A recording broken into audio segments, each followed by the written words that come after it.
My world didn't just crack. It absolutely shattered the night I found a photo in my husband's wallet. It was of him and my best friend, locked in a moment of sickening intimacy. And in that instant, 7 years of my life, 3 years of marriage, all evaporated. But I didn't scream. I didn't cry. Instead, a terrifying calm settled over me. And by morning, their perfect lives would be in ruins. That night felt like destiny's cruelest joke, a setup for the biggest downfall of my life. Yet, I didn't scream. I didn't cry. I didn't even make a scene. I just quietly reacted. Even now, the memory of my eerie cam sends shivers down my spine. Earlier, the soft jazz of New York's most luxurious restaurant still hummed in my ears. The rich aroma of fine wine and perfectly cooked steak lingered on my tongue, a taste of sheer bliss. I remember leaning against the car window, watching the city lights blur into streaks of shooting stars. Beside me, Michael, my husband, the man I believed I loved with every fiber of my being, drove us home. His hand, warm and familiar, intertwined with mine, a comforting anchor in a perfect world. "Are you tired?" he'd asked, his voice deep, tender. "You look beautiful tonight, Chloe." I'd smiled, a genuine, overflowing happiness. "I'm so happy. Thank you for everything, my love." Our third anniversary had been everything I dreamed of. He'd booked my favorite restaurant, presented me with a stunning bouquet of crimson roses, and given me a luxury watch, a limited edition I'd only casually mentioned once. 3 years as his wife, 7 years by his side. I truly felt not a single moment of regret. At 28, I, Chloe Anderson, was living a fairy tale. I had a thriving career, having inherited and expanded my father's pharmaceutical company, Evergreen Pharmaceuticals. And I had a brilliant husband who adored me. I was, without a doubt, the happiest woman alive. Our car glided into the underground garage. Michael, ever the gentleman, walked around to open my door. He kissed my forehead, a soft, loving gesture. "You go on up. I have a client call. Might be down here a little longer." "Okay," I'd said, rising on my tiptoes to kiss his cheek. "Don't work too late." I then stepped into the elevator, heading up to our 25th floor apartment, with its breathtaking view of the city lights. Our place was impeccable, always neat thanks to our hourly housekeeper. I placed the roses in a vase, kicked off my heels, feeling the fatigue of the long day finally catch up. A shower sounded divine, but first, a drink of water. As I passed the sofa, where Michael often relaxed, I saw it, his leather wallet, lying abandoned on the table. He must have forgotten it in his rush to answer that client call. I picked it up, intending to put it away in his drawer. It was a birthday gift from me, a year ago. Then, a strange thought sparked in my mind. Had I ever actually looked inside his wallet? Never. Not once. My trust in him was absolute. I believe in respecting each other's privacy. But that night, for some inexplicable reason, a childish curiosity, perhaps a whisper of intuition fueled by the wine, tugged at me. I laughed at myself. What would I find? Cash, credit cards, his driver's license, maybe a photo of me? I sank onto the sofa and slowly, deliberately, opened the wallet. First compartment, platinum credit cards. Next, a neat stack of crisp $100 bills. I flipped to the documents section, his driver's license, his Evergreen Pharmaceuticals employee ID, and then my heart didn't just skip a beat. It plummeted. Tucked carefully behind his license was a small, rectangular photo. But it wasn't me. My entire body locked up. The photo, a cheap Polaroid, had a sickening, nostalgic quality to it. There was Michael, shirtless, in some unfamiliar hotel room, his muscular chest, the one I'd always adored, bare.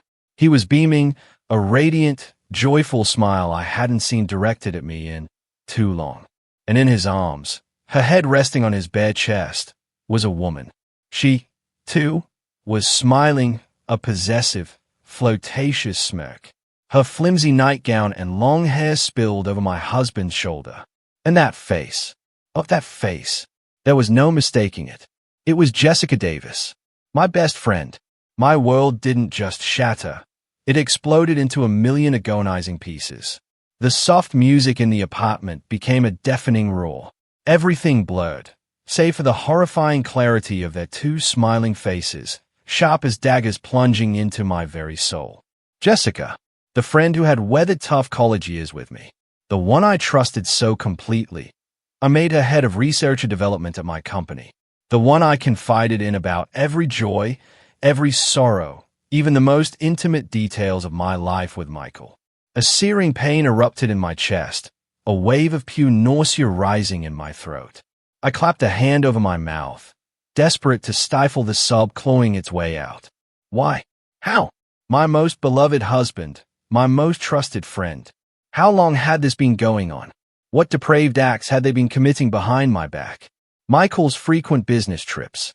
Jessica's convenient excuses about being too busy to meet. Every scattered piece of the puzzle suddenly clicked, forming a grotesque masterpiece of betrayal. I stared at the photo again. They looked so utterly happy, so perfectly matched. The warmth in Michael's eyes for her was a light that had dimmed for me long ago. Was his love for me dead, leaving only an elaborate charade? Did they see me as nothing more than a pathetic fool, a convenient stepping stone for their own twisted ambitions of power and money? A hot tear escaped, tracing a path down my cheek. Then two, then three. But that was all. The initial shock, the gut-wrenching pain, quickly receded, replaced by an unnerving, chilling coldness that seeped into every cell of my being. I didn't scream. I didn't smash things. I just sat there, silent, staring.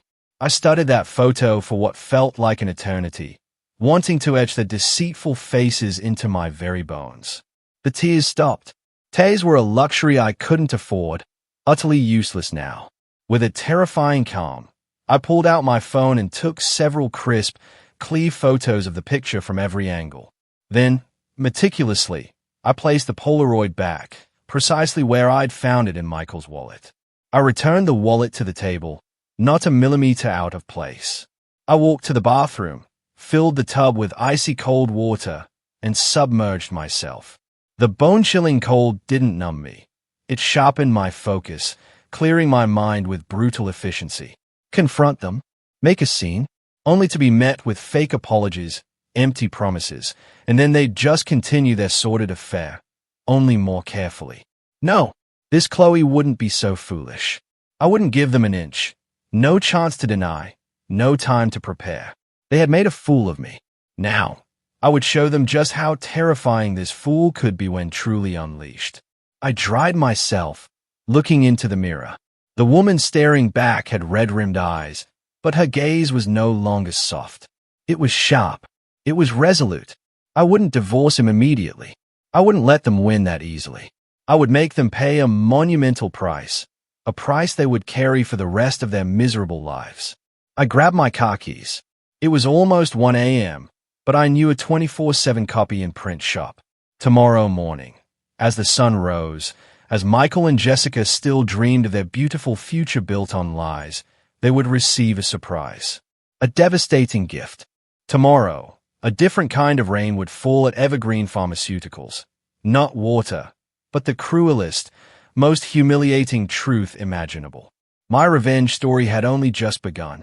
By the way, if you're still with me, still reeling from this mess, you won't want to miss what happened next. Make sure to hit that subscribe button for echoes of the past and turn on notifications. More unbelievable twists are just around the corner. I sped through the deserted night, leaving the opulent condo behind, a home now tainted beyond repair. Streetlights streaked across my car window like unshed tears, but my eyes remained dry. My heart, once brimming with love, was a cold, hard block of ice. My mind held only one clear, piercing objective. The 24/7 print shop glowed brightly on a quiet side street. The air inside hummed with the steady thrum of machines and the acrid scent of ink. The sleepy young employee, surprised to see an elegantly dressed woman at 2 a.m., asked, "What can I print for you?" I said nothing, just silently handed him my phone.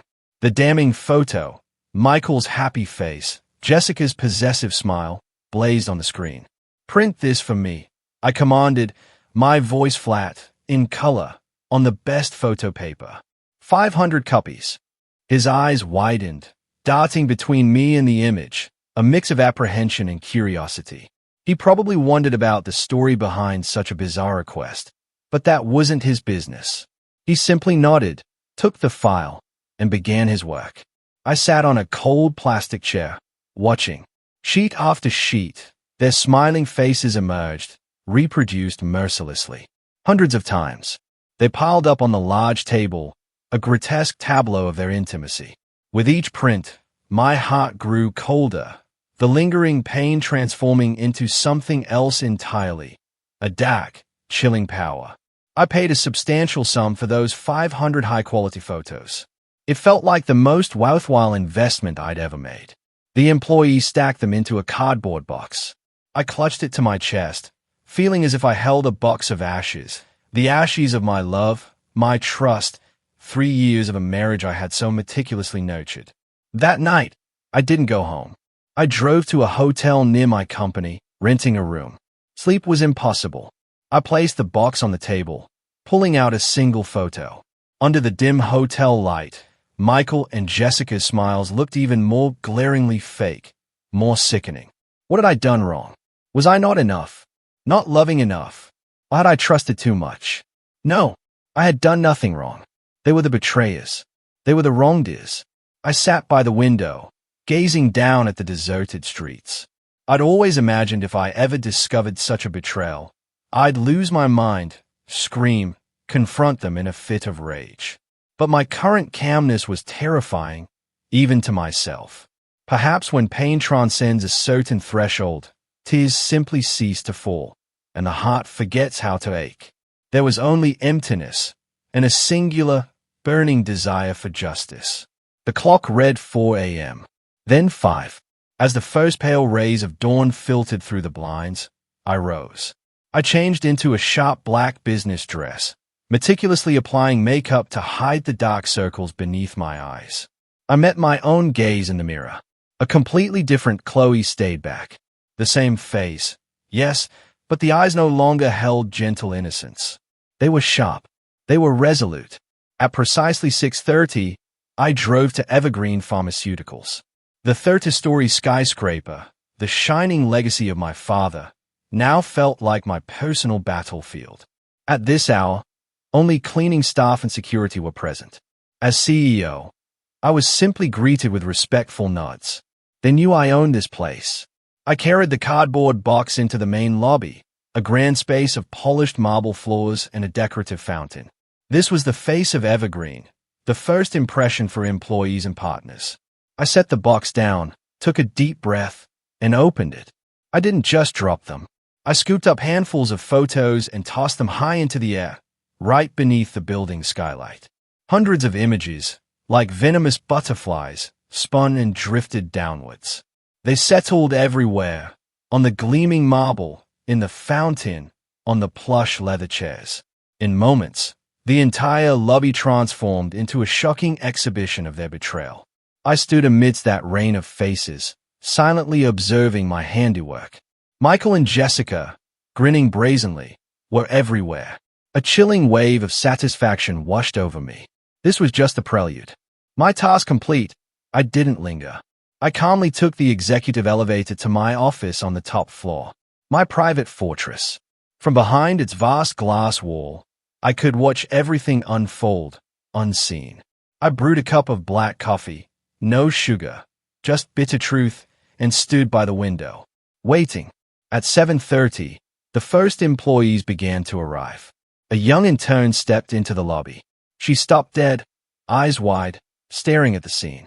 She bent down, picked up a photo, and her face went ashen. She dropped it as if burned. Then came the second, the third. Surprise quickly morphed into whispers, then murmurs. A crowd gathered. They picked up the photos, examined them, pointed, whispered furiously. Phones came out. Pictures were snapped, likely sent to company group chats. The storm of rumors erupted, spreading like wildfire. The head of sales and the head of R&D, two respected figures, caught in an illicit affair behind the back of their esteemed female CEO. My play was getting interesting. I took a sip of my coffee, its bitterness a perfect match for the moment. I waited for my two main actors to appear. Then I saw it. Michael's familiar black Mercedes pulled into the VIP parking lot. He stepped out, impeccably suited, as dashing as ever.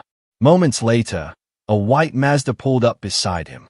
Jessica emerged, stunning in a fitted red dress, looking incredibly alluring.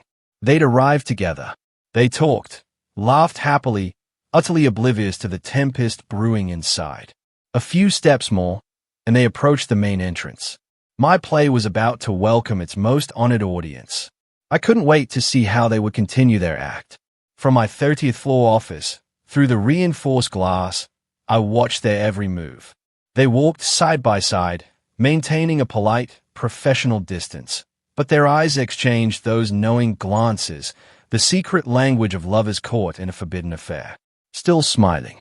The smug smiles of those who believe they held both love and career securely in their grasp. A career built on my very trust. The moment the lobby's automatic glass doors slid open, their smiles froze. I saw Michael falter, his eyes wide, frantically scanning the sea of photos. Surprise twisted into bewilderment, then pure, unadulterated panic. Jessica's face, once flushed, turned ghost white. She recoiled, covering her mouth, her eyes darting around like a trapped animal, searching for an escape.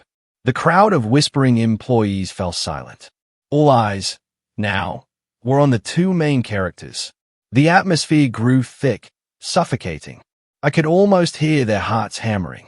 Their usual confidence, their carefully constructed composure, had evaporated, leaving only confusion and raw humiliation, exposed before hundreds of eyes. Michael recovered first. A true sales executive, his crisis management skills were honed. He didn't flee. He didn't scream.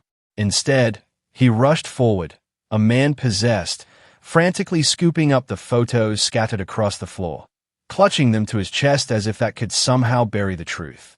Jessica, after a few frozen seconds, understood. She quickly joined him. The two high-ranking, influential figures of Evergreen Pharmaceuticals, now bending low, heads bowed, desperately collecting the damning evidence of their own wrongdoing in the main lobby. It was a sight of exquisite irony, truly pathetic. Who did this? Michael roared, his voice no longer deep and tender, but hoarse with anger and fear. No one answered. The crowd simply watched. Some turned away awkwardly. Others, with feigned nonchalance, checked their phones, secretly recording every moment. I knew this scene would be all over internal forums within minutes. They couldn't possibly collect everything. Photos floated in the fountain. They clung to the waiting chairs. Jessica crumbled. She slumped to the floor, covering her face with her hands, sobbing uncontrollably. Belated, fake tears. Michael glanced at her, then at the surrounding crowd. A decisive glint flashed in his eyes. He pulled Jessica to her feet, whispering something to her, no doubt instructing her on how to continue her act. Then he faced the crowd, trying to regain his composure. Everyone, please calm down. His voice still held authority. This is just a misunderstanding. Someone is intentionally trying to harm us, to tarnish the company's reputation. I demand that everyone return to their workstations immediately. No gossiping, no spreading these images. Anyone who violates this will face severe disciplinary action. His words still held sway. Employees began to disperse, though their curious glances and whispers didn't cease. That was my cue. Time for my entrance. The executive elevator doors slowly opened. I stepped out, still in my black dress, my face a mask of emotionless severity. My appearance instantly silenced the lobby. Everyone, Michael and Jessica included, turned to me. For a fleeting moment, my eyes locked with Michael's. In them, I saw pure panic, guilt, and a desperate plea. He mouthed something, but no words came out. I didn't look at Jessica. I just walked slowly, my gaze sweeping over the remaining photos on the floor. I bent down, picked one up. It was so clear, so disgustingly beautiful. I stayed at it for a long moment, then slowly, deliberately, looked up at Michael. What is this? Michael. My voice trembled, weak, almost breaking. Then, I did something no one, absolutely no one, could have expected. I slowly, dramatically, crumpled. The photo slipped from my fingers. My entire body went limp, falling forward. Chloe! Michael's panic shout ripped through the silence. He lunged, barely catching me before I hit the cold marble floor. He held me in his arms, calling my name in what sounded like genuine terror. Chloe, wake up. Don't scare me. I closed my eyes tightly, letting my body go completely slack in his embrace. My play had officially begun. My role, the pathetic wife, shocked into unconsciousness by the brutal truth. The crowd stirred again, this time with worried gasps. The CEO fainted. Call an ambulance. Michael scooped me up. The primal strength of fear made him move quickly. No ambulance. He knew that would only escalate the public spectacle. He carried me, running straight for the executive elevator, shouting to the crowd, "Everyone clear the way. I'll take her to the resting room." Jessica stood frozen, watching us, her face pale, a mixture of guilt and fear. Perhaps a flicker of our old friendship remained, or perhaps it was just raw terror for her own future. In Michael's arms, I felt his heart pounding wildly against mine. I subtly opened my eyes, just a slit, and saw his face close to mine, contorted with worry. But was it worry for me, or for his crumbling career? In the elevator, he kept calling my name, gently slapping my cheeks. "Chloe, wake up, please. It's not what you think." I kept my eyes tightly closed. I wanted to see how he would continue his act when it was just the two of us. The elevator doors opened on the 30th floor. He carried me through the hallway, pushed open my office door, and gently placed me on the plush sofa. I knew the real confrontation, the play within a play, was about to begin, and I was ready for the performance of my lifetime. I felt the familiar softness of my office sofa beneath me. The faint scent of lemongrass essential oil that I once found so soothing now felt suffocating. My eyes remained tightly shut, my eyelashes a delicate tremor, playing the part of a woman slowly surfacing from shock. I heard Michael's frantic footsteps, the clinking of cups. A cool, damp cloth gently touched my forehead. "Chloe, you awake?" His voice was laced with anxiety, feigned regret. "Drink some warm water." I slowly opened my eyes, feigning a hazy, unfocused gaze. I looked at him, then around the room, as if struggling to recall where I was, what had happened. "Michael, what happened?" I don't remember anything." He let out a visible sigh of relief. He thought the shock had made me forget. He quickly helped me sit up, bringing a glass of water to my lips. "It's nothing, honey. Your blood pressure just dropped, and you fainted. You've probably been working too hard lately." A blatant, despicable lie. I took a small sip, and then, as if by accident, my eyes landed on the photo still lying on the floor near my desk, the one I had so carefully let fall. Memories seemed to flood back. My face paled convincingly. I pointed at the photo, my voice trembling. That photo." Michael's gaze followed mine, and his face instantly drained of color.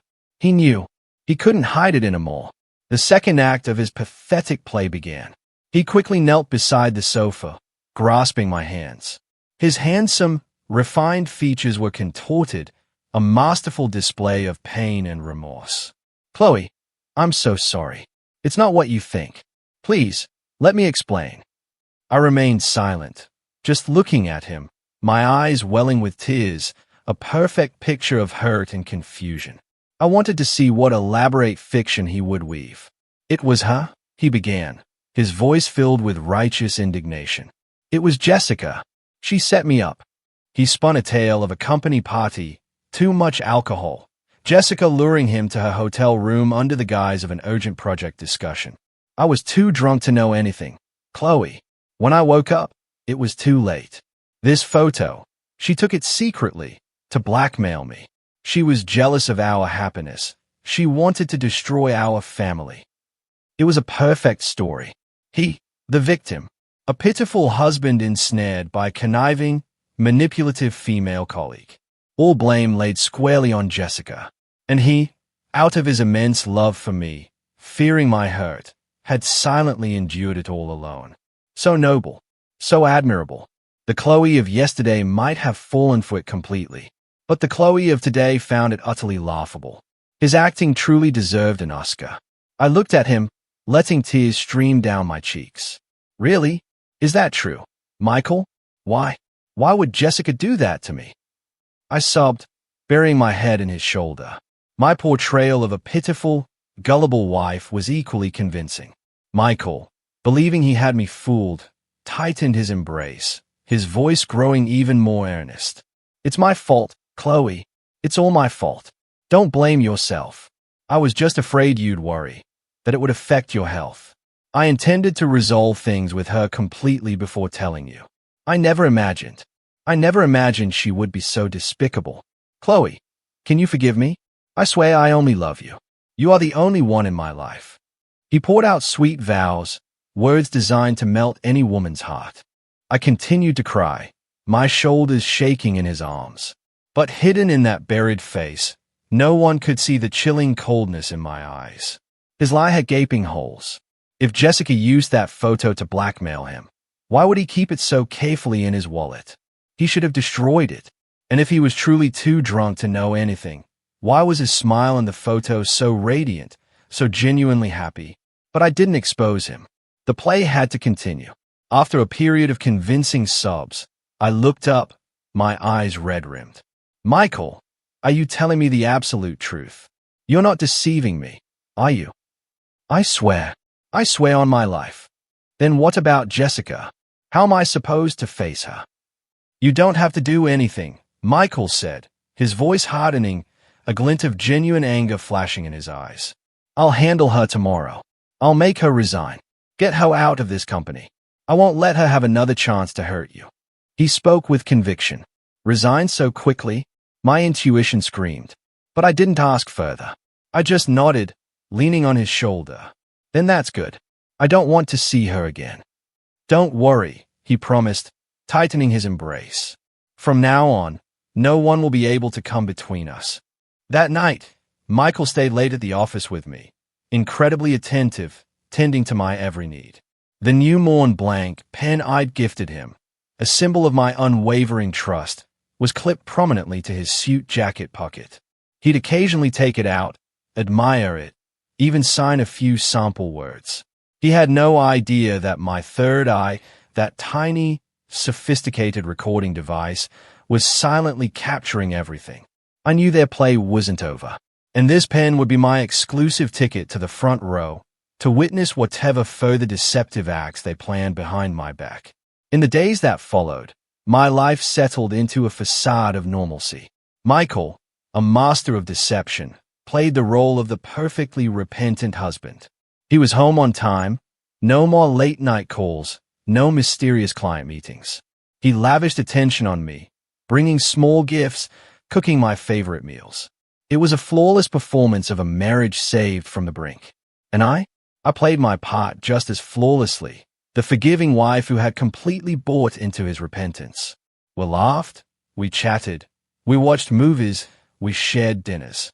I never mentioned the past, never showed a flicker of suspicion. Our apartment filled with laughter again, but it was a chillingly hollow, fake kind of laughter. As for Jessica, just as Michael had promised, she vanished. The morning after the lobby incident, her desk was cleared. HR announced her abrupt resignation for personal reasons. The company buzzed with whispers, but no one dared speak openly. They looked at me with a blend of pity and a strange awe, believing I, the formidable CEO, had swiftly dealt with the other woman. They had no idea I was merely an unwilling audience member to a far more sinister plot. But I knew better. An intelligent, ambitious woman like Jessica wouldn't simply abandon her head of R&D position, a role she'd fought tooth and nail for, over a simple love scandal. And Michael, if he truly wanted to cut ties, could have fired her without the charade of a voluntary resignation. Her silent departure felt less like a punishment and more like a strategic retreat. The Mont Blanc pen, my gift to him, remained prominently clipped to Michael's jacket pocket every day. He cherished it, seeing it as a symbol of his newfound power and my forgiveness. He had no clue it was a loyal, silent spy, recording every sound, every whispered conversation. I waited. 3 days.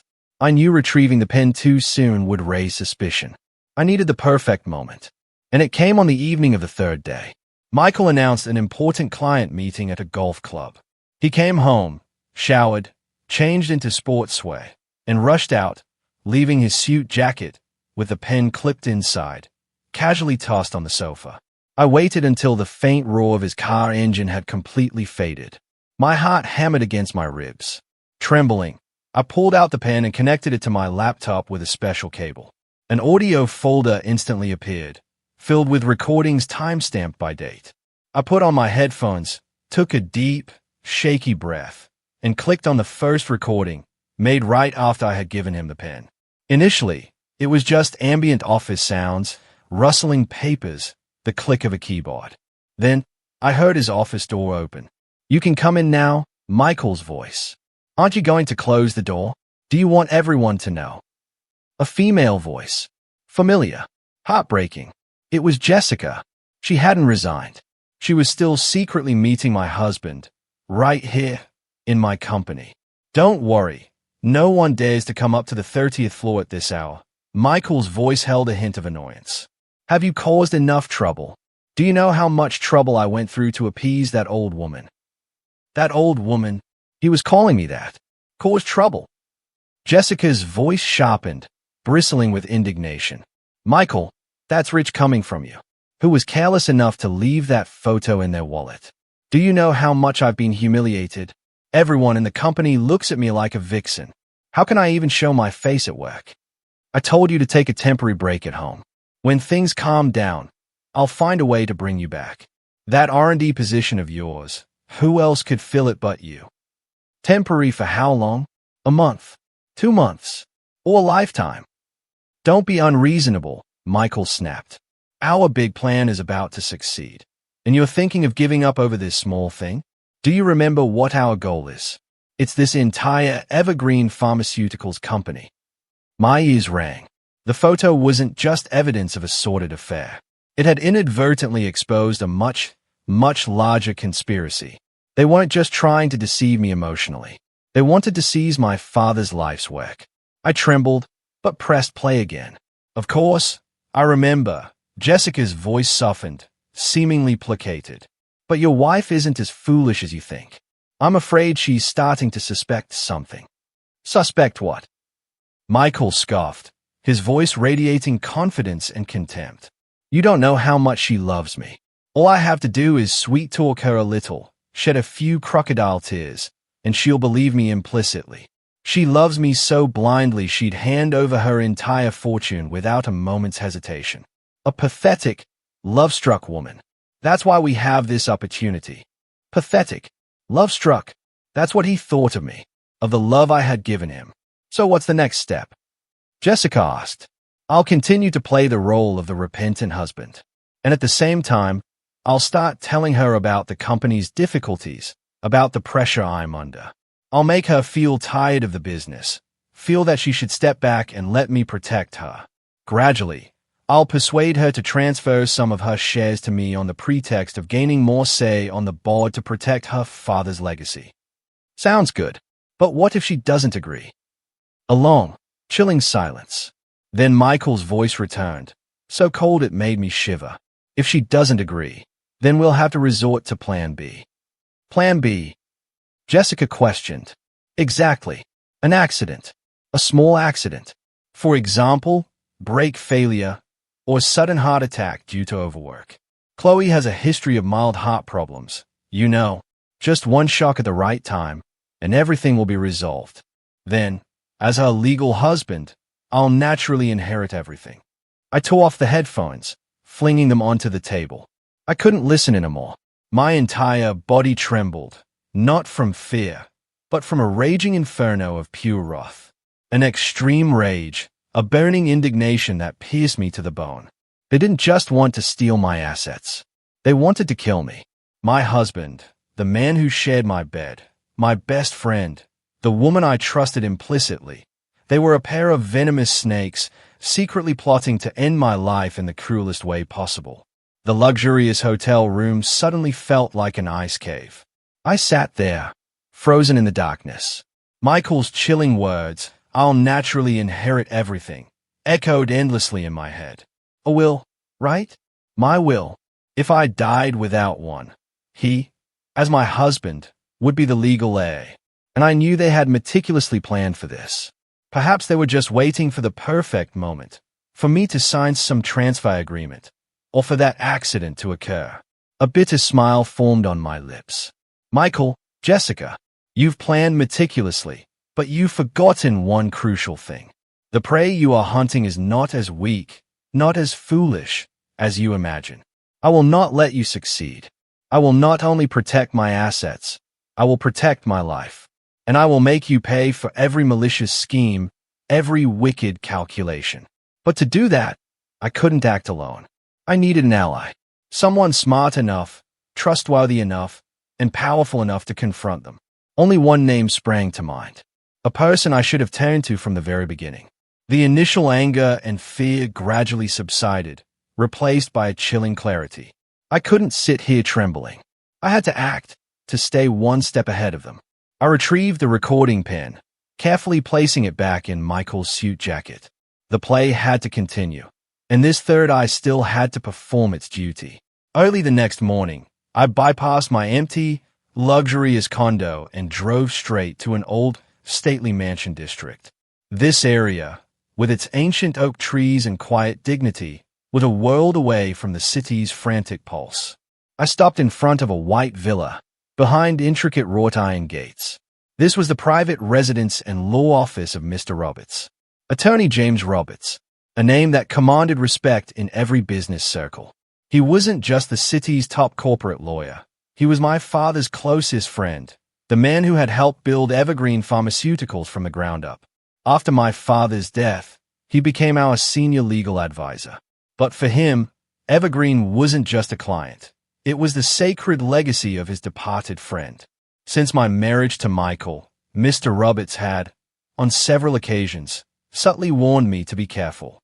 He'd expressed a bad feeling about this overly perfect and somewhat ambitious young man. But at the time, I was too blinded by love to listen. Looking back, the folly of my past self made my stomach churn. The young secretary recognized me instantly. "Hello, Miss Anderson. Are you here to see Mr. Roberts? Do you have an appointment?" "No," I replied, my voice hoarse. "But please tell him it's an urgent matter concerning the very survival of Evergreen Pharmaceuticals." Hearing the gravity in my tone, she didn't hesitate, rushing inside. Moments later, the heavy wooden office door swung open, and Mr. Roberts appeared. Early 60s, salt and pepper hair, resolute face, eyes still sharp as ever. "Chloe, what's wrong? You seem distraught." I said nothing, just walked inside. The moment the door closed, the immense strength I had forced myself to maintain for days utterly collapsed. I burst into tears. Tears of bitterness, of raw resentment, of fear. I handed him my phone, the audio file I'd saved staring up at him. Mr. Roberts silently put on the headphones. His face grew sterner with each passing moment. His bushy eyebrows furrowed, his hands clenched into fists on the table. When the recording ended, he removed the headphones. The air in the room hung heavy, suffocating. He said nothing, just stood, walked to the window, and lit a cigarette, a habit he indulged in only when grappling with the most profound issues.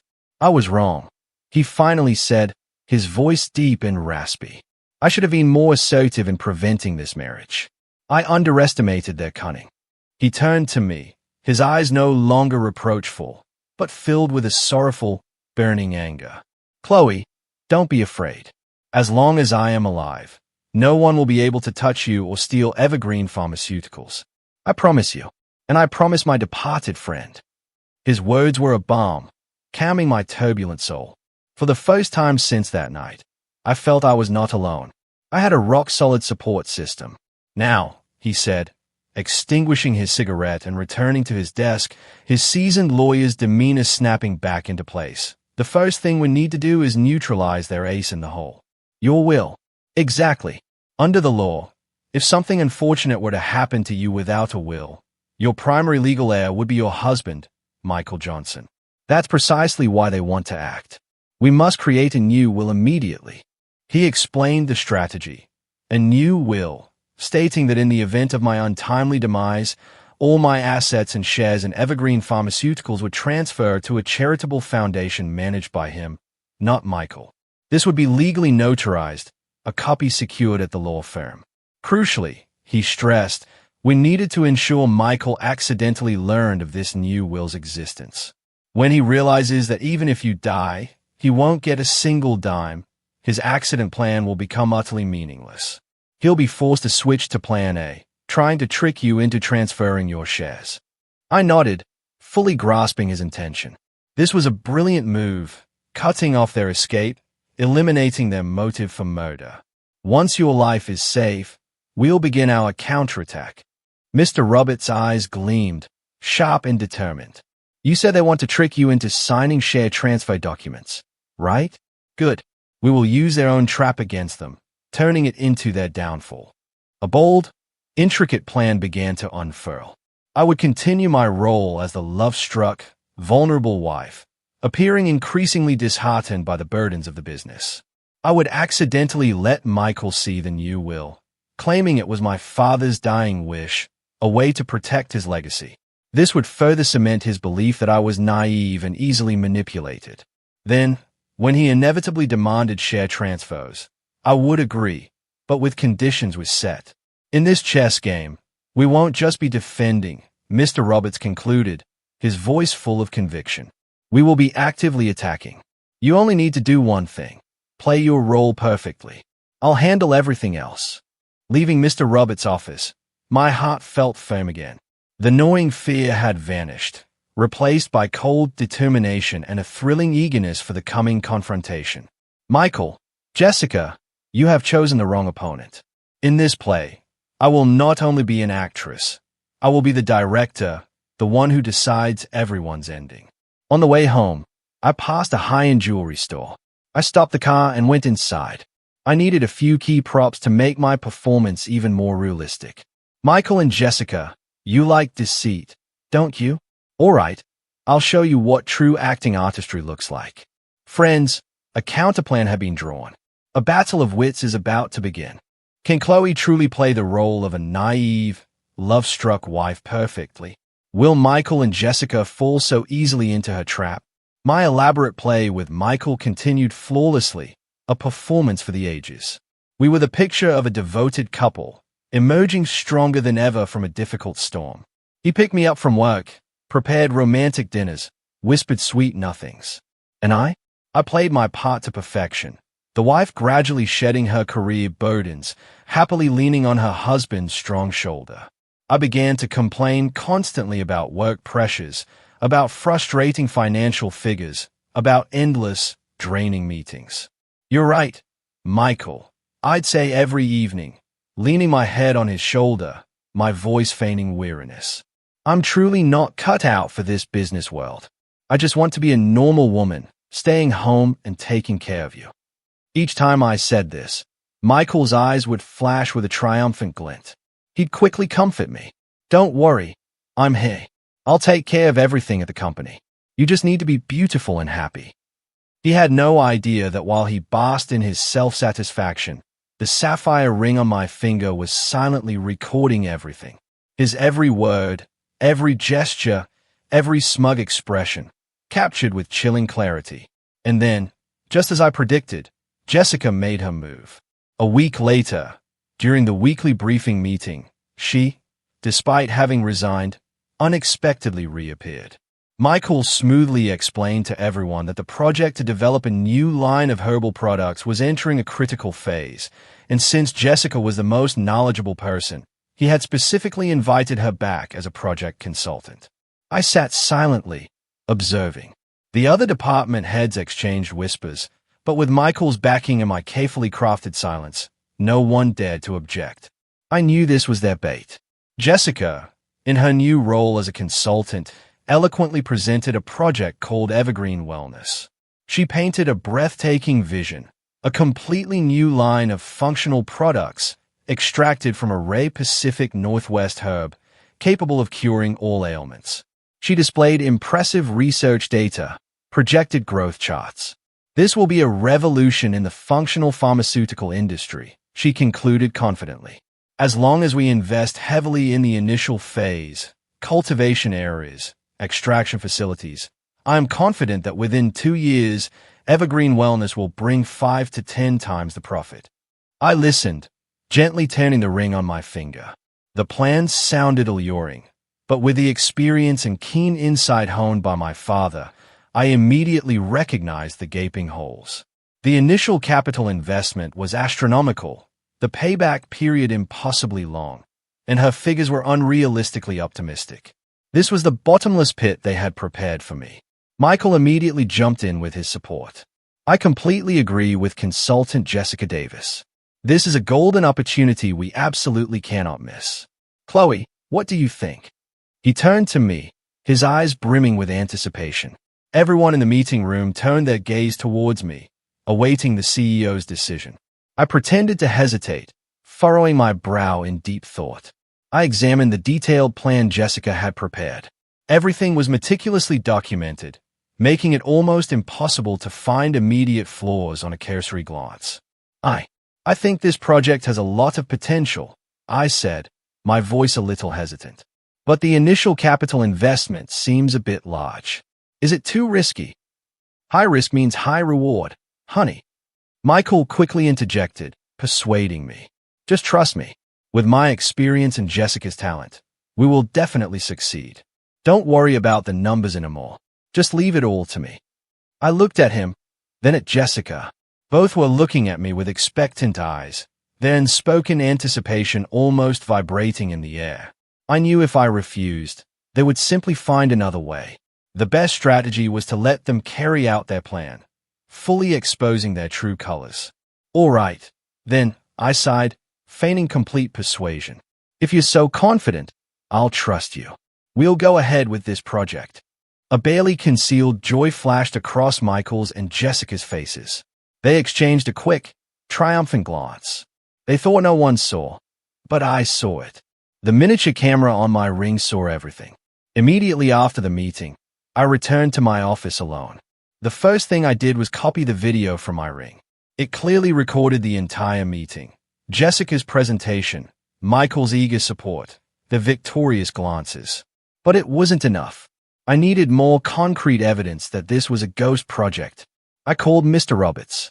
Mr. Roberts, I need your help with something. Please have someone investigate a specific herb in the Pacific Northwest and the feasibility of this Evergreen Wellness project. I need the results as soon as possible. Mr. Roberts didn't ask many questions. He simply replied curtly, "Don't worry, Chloe. I'll take care of it." In the following days, Michael and Jessica were incredibly busy.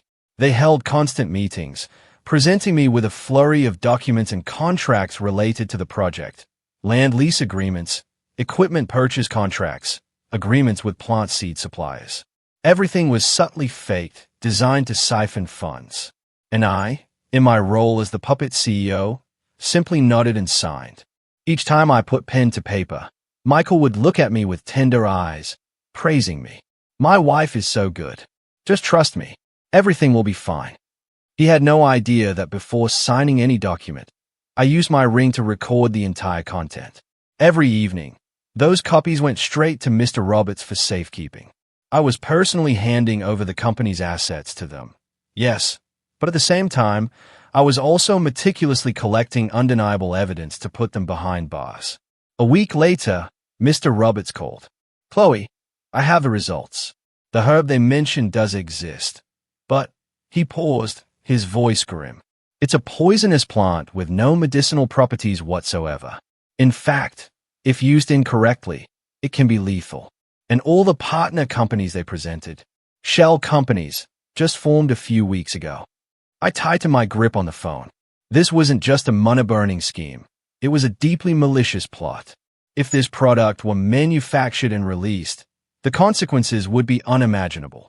It would not only destroy Evergreen Pharmaceuticals' finances, but also the reputation and honor my father had built his entire life.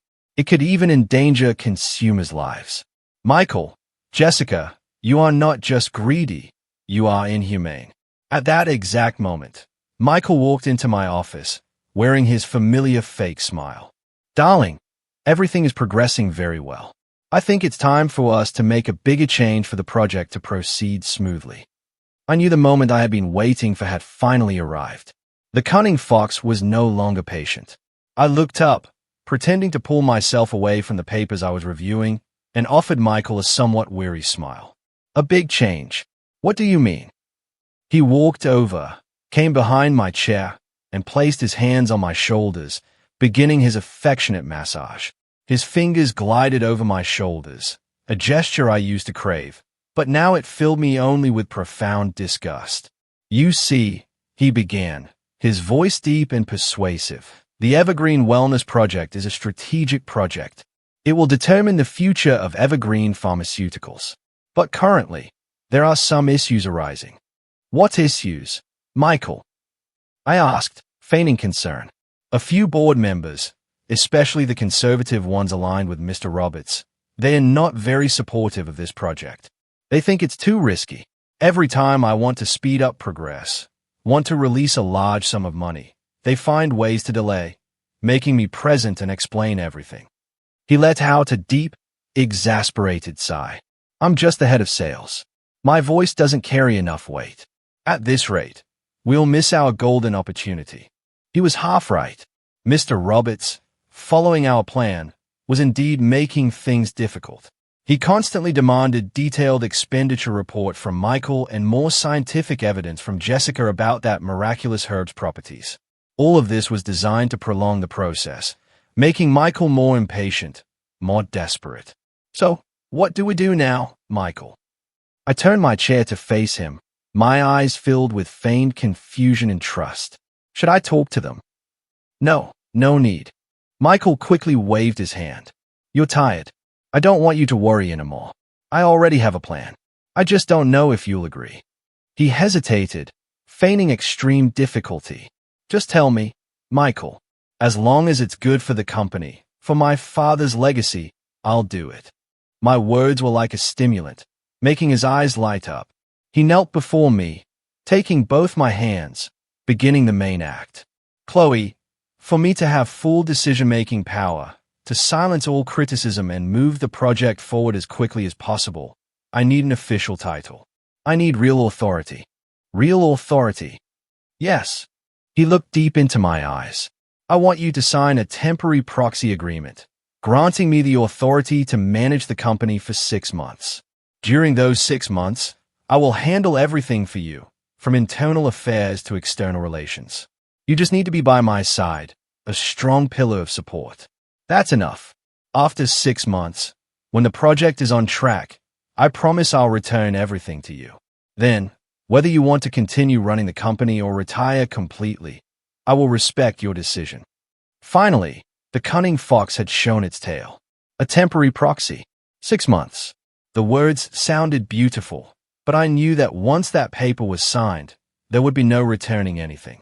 6 months was more than enough time for him and Jessica to drain the company, transfer all assets, and leave me with an empty shell.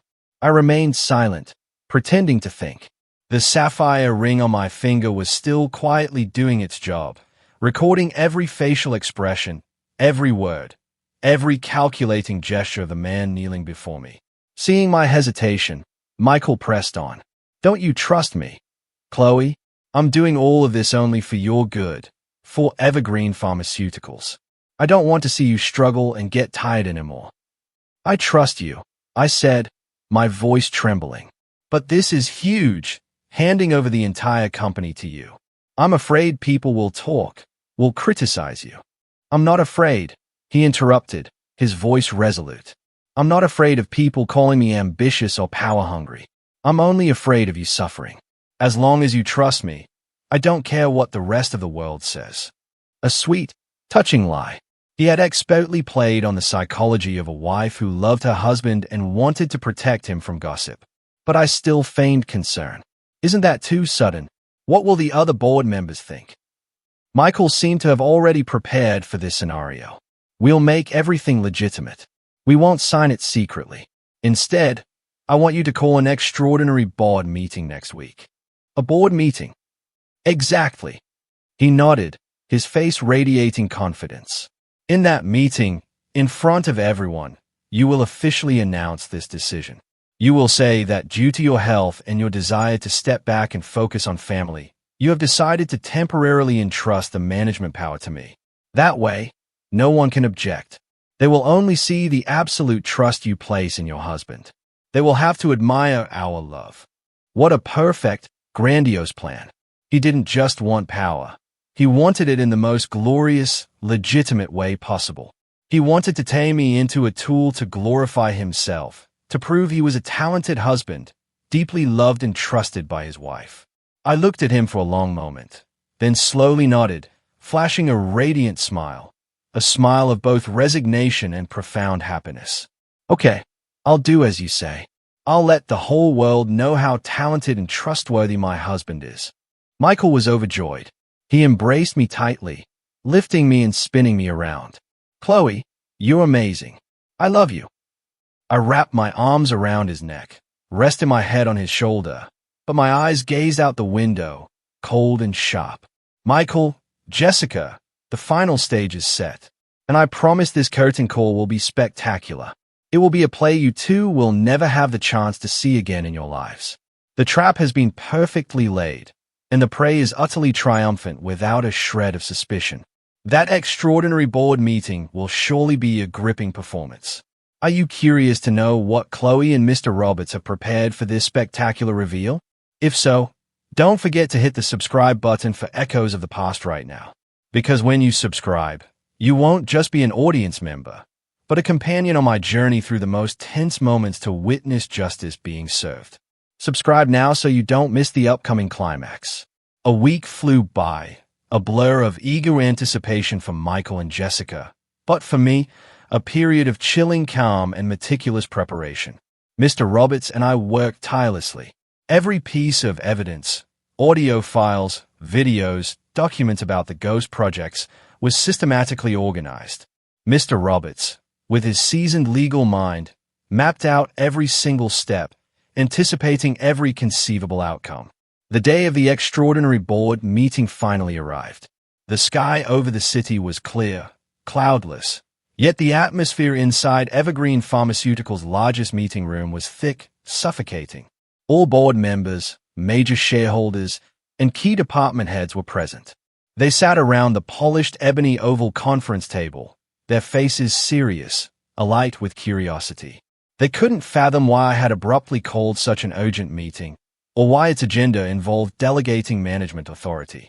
I sat at the head of the table, the highest, most powerful seat. Today, I hadn't chosen one of my usual elegant dresses. Instead, I wore a custom-tailored suit in a deep wine red, the color of power, decisiveness, and yes, danger. My hair was styled in a neat, high bun, revealing a sharp forehead, my eyes precisely made up. I wanted my image today to be starkly different, undeniably strong. Across the table, opposite me, sat Michael. He, too, was in a sophisticated gray suit, his tie perfectly adjusted. His face barely concealed his triumph. His eyes met mine with a grand display of affection and pride, but I knew, deep within their depths, raw greed was cheering. Next to him, as a project consultant, sat Jessica. She wore a discreet navy blue business dress, her face lightly made up, projecting an aura of professional humility. Both of them, this deceitful pair, were performing a perfect play for the most powerful people in the company. The meeting began. I stood, my voice today clear, articulate, and infused with an inner strength that belied the weakness I'd shown just days before. Distinguished guests, thank you all for taking the time to attend today's extraordinary meeting. The reason I convened this, as stated in the announcement, is to disclose an important decision, a decision that will greatly impact the future of Evergreen Pharmaceuticals. The room fell silent, all eyes fixed on me. I took a deep breath, then turned to Michael, flashing him a brilliantly bright smile. As you all know, over the past period, our company has faced considerable challenges, both internally and externally. In our most difficult moments, I have been incredibly fortunate to have a talented husband, a dedicated colleague, who has always been by my side, sharing every burden. That person is Mr. Michael Johnson, our head of sales. I gestured towards him. Everyone applauded. Michael stood, bowing gracefully, his face beaming with unconcealed happiness, savoring his moment of honor. I continued, my voice starting to thicken slightly, playing the part. But truthfully, after all the upheavals, I feel utterly exhausted. My health no longer allows me to bear such a heavy responsibility. I've realized that a woman's true place, perhaps, is still behind the scenes, providing steadfast support for her man. My words made some board members, especially the older ones, nod in approval. They thought I was a capable, reasonable woman, now embracing her proper role. Therefore, I looked directly into Michael's eyes, my gaze filled with a convincing display of love and trust. After many sleepless nights, I have reached a decision. Today, in front of everyone present, I, Chloe Anderson, CEO of Evergreen Pharmaceuticals, hereby officially and temporarily delegate full management authority of the entire company to my husband, Mr. Michael Johnson, for a period of 6 months. My statement detonated like a bomb in the meeting room. Everyone was stunned, surprised. Mr. Roberts, who had been sitting silently at the end of the table, showed extreme surprise, even objection. Chloe, what are you saying? He shot up from his seat. Do you know what you're doing? Handing over your father's entire legacy to him. Are you insane? Michael immediately stood to defend me. Mr. Roberts, please respect my wife's decision. This is her heartfelt wish. I promise I will not betray this trust. I quickly waved my hand, trying to reassure Mr. Roberts. Mr. Roberts, please calm down. This is my decision. I have thought it through very carefully. I trust Michael implicitly. The brief, staged argument between Mr. Roberts and Michael only made my decision appear more genuine. Everyone believed this was entirely my will, free from coercion. Having seemingly convinced the board, I gestured to my secretary. She brought out a prepared set of documents, placing them before me, the management proxy agreement. To ensure clarity and transparency, we will sign the agreement right here. Michael could barely contain his triumphant smile. He looked at Jessica, and they exchanged a quick, victorious glance they believed no one saw. But I saw it. The miniature camera on my ring saw everything. I picked up my pen, a gold-plated Parker fountain pen, the first gift my father gave me when I entered college. I uncapped it. The entire room held its breath. Michael leaned forward, his eyes fixed on the tip of my pen, waiting for the historic moment. The moment he would officially become the de facto owner of Evergreen Pharmaceuticals. I smiled at him, a truly gentle smile, then slowly lowered the pen to the pristine white paper. The tip lightly touched the surface. The room was so silent I could almost hear Michael's dry gulp from across the table. His eyes gleamed with the hunger of a predator about to seize its plump prey. He had been waiting for this moment for far too long. But I didn't sign. Instead of writing my name, I just drew a small, precise circle on the paper. Then I slowly looked up. The gentle smile on my lips vanished, replaced by a cold, sarcastic one. I looked straight into Michael's eyes. Are you very disappointed, my dear husband? My question, combined with my abruptly changed smile and gaze, utterly stunned Michael. The triumphant smile on his face froze. He stared at me, then down at the contract, his face a mask of bewilderment. Chloe, what are you talking about? Not just him. Everyone in the meeting room was bewildered. They didn't understand. My play had changed course too abruptly, too dramatically. I didn't answer him. I simply and leisurely capped the pen, placed it back on the table, and then signaled to Mr. Roberts. Mr. Roberts, who had been sitting silently with an expression of indignant disbelief until this moment, now stood, his demeanor unusually dignified. He said nothing, just took a remote control from his briefcase and pressed a button. Immediately, the giant projection screen behind me, which had been proudly displaying the Evergreen Pharmaceuticals logo, flickered off, and then blazed back to life. But this time, the image that appeared wasn't dry business charts. It was a video clip. The video was shot from a very low angle, precisely from my sapphire ring. The first image was Michael's face, kneeling before me in my office, earnest and deceptive. His voice resonated clearly through the room. "I want you to sign a temporary proxy agreement, granting me the authority to manage the company for 6 months." The meeting room began to buzz with shocked murmurs. Michael's face turned ashen. He jumped up, pointing frantically at the screen, stammering, "What? What is this, Chloe? You?" The video continued. This time, it was footage from last week's briefing meeting. Jessica, eloquently presenting the fraudulent Evergreen Wellness Project. Michael's enthusiastic support. And then, the triumphant, smug glances they exchanged, utterly convinced I had fallen into their trap. "Where is this from? Why are these videos playing?" An elderly shareholder spoke, his voice full of astonishment. I stood, arms crossed, my voice cold and resolute, echoing through the stunned meeting room. "Distinguished guests, this is what has truly been happening behind our backs. This is the true face of the husband I trusted implicitly and his highly talented project consultant."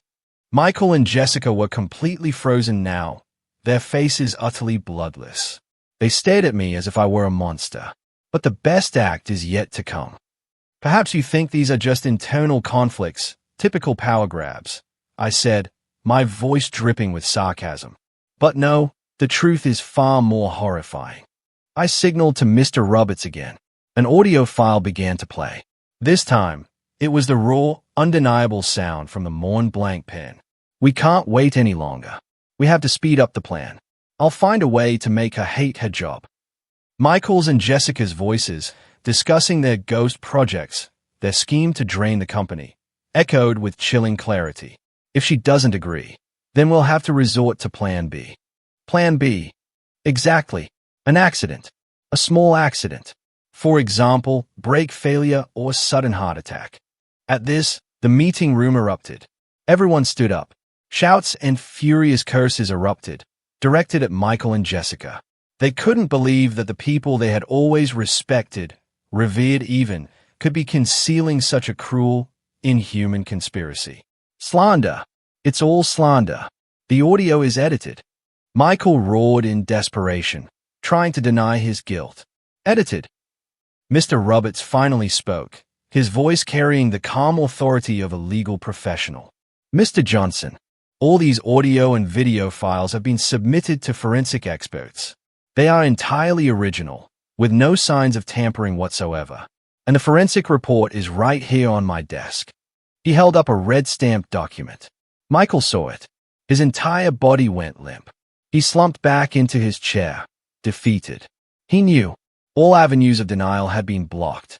Jessica, meanwhile, could no longer stand. She sank to the floor, covering her face with her hands, sobbing uncontrollably. Her career, her reputation, the bright future she'd always dreamed of, all shattered in a matter of minutes. I stepped out from behind the head of the table and slowly walked towards them. I stopped in front of Michael, who was slumped over the table, his shoulders shaking. "Michael," I said, my voice strangely calm. "Your play was excellent. Your acting was truly superb. But you forgot one thing." He slowly lifted his head, his bloodshot eyes looking at me, filled with hatred and despair. "That in a play," I continued, a smirk, the smile of a victor, gracing my lips. "The scriptwriter and the director are the ones who decide the ending. And in this play, the director is me."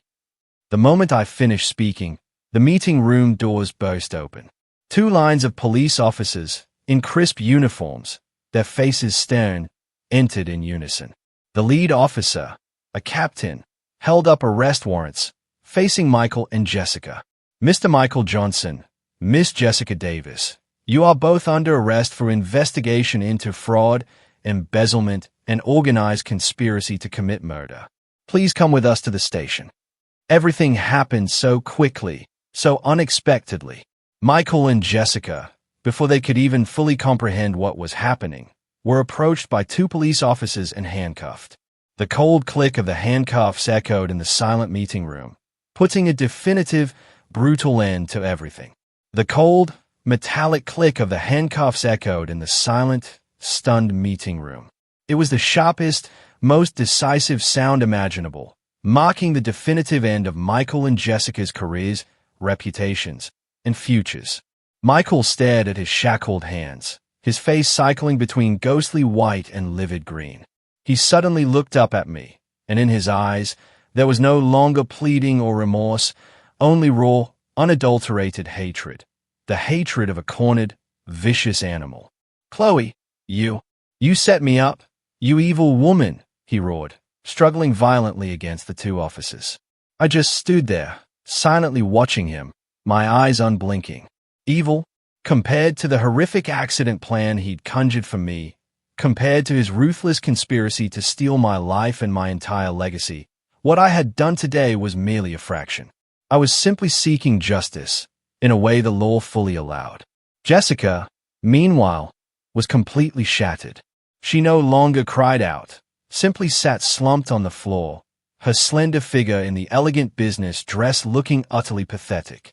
Her eyes stared blankly into space. Perhaps she still couldn't comprehend that the castle of dreams she and Michael had so meticulously built on deceit had collapsed so swiftly, so utterly. As they were escorted past me by the police, Michael abruptly stopped. He leaned in close, his voice seething through clenched teeth, full of venomous menace. "Don't get too smug. You think this is over? I won't let you rest easy." I simply smirked, a look of contempt hardening my features. "I'll be waiting. But I'm afraid you won't get that chance, Michael. Use your time in prison to reflect on what you've truly done." They were led away, leaving behind a chaotic meeting room, filled with a renewed storm of whispers and murmurs. The board members and shareholders, after their initial shock, now looked at me with completely different eyes. No longer pity for a heartbroken wife, but respect, even a hint of fear, for a shrewd, decisive, and somewhat ruthless female leader. Mr. Roberts walked up beside me, placing a comforting hand on my shoulder. "You did well, Chloe. Very courageous." "Thank you, Mr. Roberts," I replied, my voice calm, steady. "I couldn't have done it alone without you." The meeting quickly resumed, but with a profoundly different atmosphere. As CEO, I stepped forward to reassure everyone. "Distinguished guests, I know everyone is very unsettled right now, but I want to assure you that Evergreen Pharmaceuticals will not collapse because of the departure of these two rotten apples. On the contrary, this is an opportunity for us to cleanse ourselves, to remove the tumors, and rebuild a cleaner, stronger Evergreen Pharmaceuticals. I announced that I would personally review all projects, especially the Evergreen Wellness Project. I pledged to recover every dollar of damages caused by Michael and Jessica, and to return all company operations to a transparent path. My resolute words and decisive actions quickly regained everyone's trust. The biggest personnel storm in Evergreen Pharmaceuticals' history had passed, leaving behind losses, yes, but also opening a new chapter, an opportunity for true rebirth. News of the sensational arrests at Evergreen Pharmaceuticals spread like wildfire.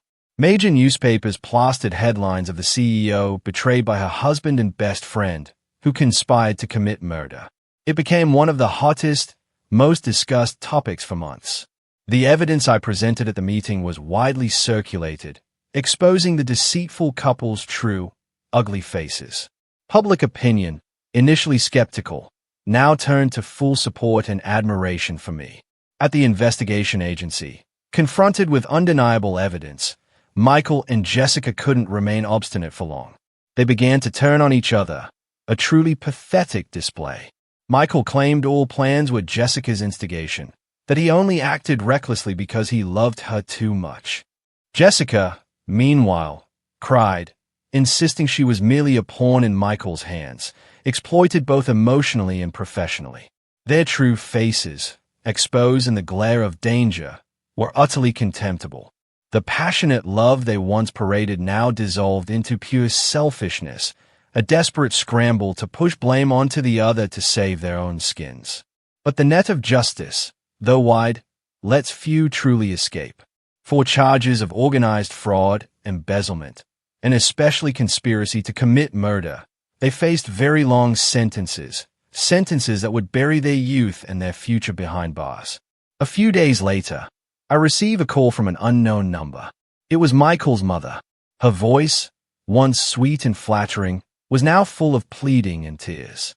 "Chloe, I beg you, please give my son a chance at life. He was foolish. He wronged you. But he's my only child. I beg you, please drop the lawsuit. Our family will compensate you for everything." I listened in silence as she finished, feeling no flicker of sympathy in my heart. I said, my voice ice cold. "When your son planned an accident for me, did you think about giving me a chance at life? When your entire family conspired to seize my assets, did you think about the word forgive? Everything is out of my hands now. Let the Lord judge." With that, I hung up. The score was settled.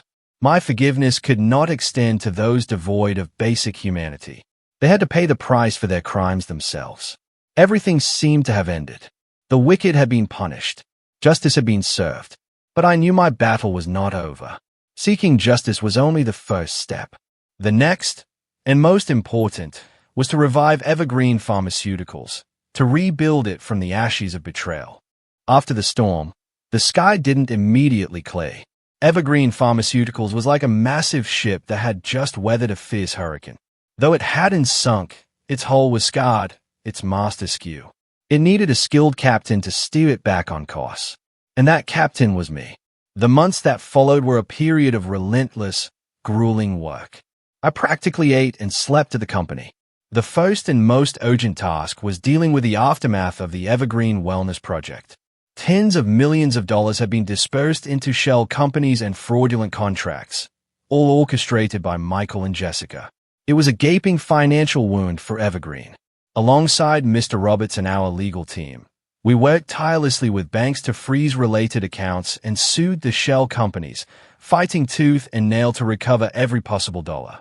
It was a complex, costly legal battle, but I refused to give up. Every dollar recovered wasn't just financially significant. It was a reaffirmation of justice. In addition, I had to confront a deep crisis of confidence within the company itself. The incident involving Michael and Jessica, 2 senior executives, had sent shockwaves through the organization. Employees were confused, worried about the company's future and their own. Rumors and suspicions spread like wildfire. I decided to hold a direct dialogue with all employees, an unprecedented event at Evergreen Pharmaceuticals. I stood before hundreds of people, not as a distant CEO, but as a colleague, a captain facing a storm with her crew. I didn't hide the difficulties. I spoke truthfully about the losses the company was suffering, about the immense challenges we were about to face. But I also spoke of my unwavering belief, my fierce determination to revive this ship. "I know many of you are worried," I said, my voice echoing with conviction through the auditorium. "But I want you to look at me. I, who was once deceived, betrayed by the very people I trusted most, am still standing here. I did not fall, and Evergreen Pharmaceuticals will not fall. This company is my father's life's work, and the second home for all of us. This home is hurting, and it needs us, all of us, to work together to repair and rebuild it. I cannot do it alone. I need your trust, your unity, and the effort of each and every one of you." My sincere words, spoken from the heart, seemed to touch everyone. The initial silence slowly gave way to applause, timid at first, then growing louder, stronger. I knew I had successfully begun to unite the people of Evergreen Pharmaceuticals. In the time that followed, I implemented bold reforms.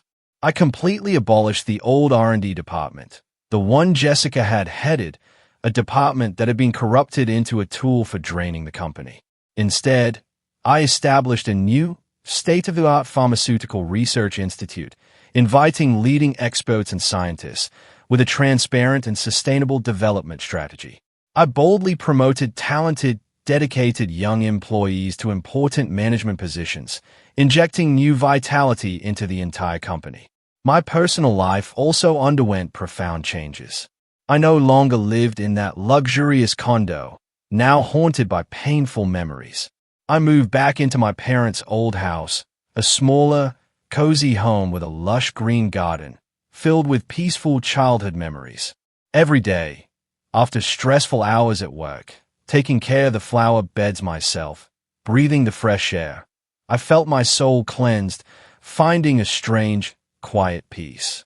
A year later, the trial of Michael and Jessica finally took place. I attended, not out of hatred, but simply to put a final, definitive end to the past. Seeing them in their thin, emaciated prison uniforms, I no longer felt anger, only a profound sense of pity. They had utterly destroyed their own lives, all because of insatiable greed and poisonous envy. The final verdict was announced. Michael received 25 years, Jessica 18 years. A very high price for the egregious mistakes of their youth. After the trial, I decided to visit them in prison one last time. I met Jessica first. She sat behind the glass, so thin I almost didn't recognize her. Seeing me, she bowed her head, unable to meet my gaze. "Why, Jessica?" I asked, my voice calm, steady. "We used to be best friends. Why did you do that to me?" Jessica was silent for a long moment, then tears began to fall. I'm sorry, Chloe. I was always jealous of you. Jealous because you had everything, a happy family, a wide-open career. And me? I had nothing. When Michael came to me, he showed me such a beautiful future. I was blinded. I sighed. Envy killed our friendship, Jessica, and it also killed your future. I wasn't there to blame her further. I just want to say, rehabilitate well. Your future, though different, is still ahead of you. The conversation with Michael was heavier. He didn't cry. He just sat there, looking at me with empty, hollow eyes. "Do you have anything else to say to me?" I asked. He shook his head. "Any apologies now are meaningless. I just want to ask you one question. Did you ever truly love me?" I looked straight into his eyes. "I did. I once loved you with all my heart, Michael. And that's precisely why your betrayal hurt me so deeply." He closed his eyes, a single, belated tear rolling down his hollow cheek. "Thank you for once loving me." I stood up, turned my back, and walked away without looking back once. The past, whether painful or sweet, was truly behind me. From this moment on, his image would no longer be in my heart. I was ready for a rebirth, a new life, unburdened. Time flew by. 3 years after the verdict was announced, Evergreen Pharmaceuticals, under my leadership, had completely transformed. From a company teetering on the verge of bankruptcy, it had risen to become one of the leading pharmaceutical enterprises, renowned for its high-quality products and a transparent, humane corporate culture. I was no longer merely my father's shadow. I had built my own empire, with my own talent and effort. I no longer plunged blindly into work as before. I had learned to balance. I spent more time on myself, on hobbies I had long forgotten. I traveled, read books, learned flower arranging, and participated in social activities. I found joy in simple things, in the quiet stillness of my soul. I no longer kept my heart tightly closed. I had opened myself up, given myself a chance to meet, to get to know new people. And then, I met him. He was an architect, a man 5 years older than me, calm, mature, and possessing a deep, kind soul. We met at an art exhibition. He wasn't overwhelmed by my fame or wealth. He was drawn to the way I passionately discussed an oil painting, by the fire in my eyes. Our love blossomed gently, naturally. He didn't speak flowery words, didn't give expensive gifts. He simply stayed by my side, listened to me share, walked with me in the park, cooked me simple, delicious meals. With him, I felt truly like myself, a normal Chloe, not having to put on a front, not having to be on guard. He knew about my past, about the pain I had experienced. He didn't judge, just silently held me. "You've been so strong," he said. "From now on, let me share your burdens." One late afternoon, on a windy beach, he proposed. No candles, no flowers, just two sincere hearts. The ring he gave me wasn't a sparkling diamond, but a simple grass ring he had hastily woven himself. Yet, it was the most beautiful ring I had ever seen. And I said, yes. Our wedding was held on a flower-filled hill in California's wine country, with only family and closest friends. Mr. Roberts, his hair now completely white, walked me down the aisle, representing my father, and placed my hand in his. In that moment, I cried, tears of complete, unadulterated happiness. My life after marriage has been a series of peaceful, joyful days. He is a wonderful husband, always respecting my career and my private space. A year later, we welcomed a healthy baby girl. She has my bright eyes and his warm smile. We named her Hope, hoping she would have a peaceful life, and also as a reminder of a journey full of storms, but ultimately, a truly memorable one. Occasionally, I still hear news of the old acquaintances. Michael's mother passed away from illness not long after her son went to prison. Jessica, I heard, received an early release for good behavior. She changed her name and moved to another city to start her life over. I genuinely hope she has found true peace. As for Michael, he is still there, paying for his mistakes. I no longer care about them. The past has been a valuable, albeit painful, lesson. A chapter turned. My present and future are defined by my warm husband by my side and my sleeping baby daughter in my arms. Tonight, for our 5-year anniversary, he took me back to the very restaurant from all those years ago. Still the same melodious music, still a bottle of fine wine. But the woman sitting across from him is no longer the naive, dreamy Chloe of old. I have weathered storms, tasted both sweet and bitter, and realized that happiness isn't a perfect destination, but an entire journey.